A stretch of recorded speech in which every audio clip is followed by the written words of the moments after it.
किंवा समजून घ्यायला देवाने तुम्हाला पवित्र आत्मा दिलेला आहे. आणि पवित्र आत्मा काय करतो? पवित्र आत्मा तुझ्या विचारांचा निवाडा करतो.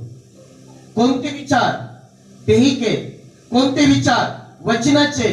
कोणते विचार? देवाचे. कोणते विचार? शैतानाचे. पवित्र आत्मा त्याचा निवाडा करतो.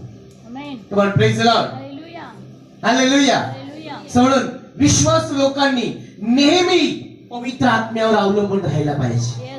किती लोक रोज म्हणतात पवित्र आत्मा, म्हणा पवित्र आत्मा मेरे मन में आ, मेरे दिल में आ, मुझे समझा, प्रभु मुझसे बात कर. तुम्हाला नेहमी देवाची गरज आहे. हालेलुया. म्हणून तो पवित्र आत्मा तुम्हाला सावध करतो. पवित्र आत्मा तुम्हाला शिकवतो. पवित्र आत्मा तुम्हाला माणसं ओळखायचं ज्ञान देतो. पवित्र आत्मा तुम्हाला तुमच्या विचारांना ओळखायचं ज्ञान देतो.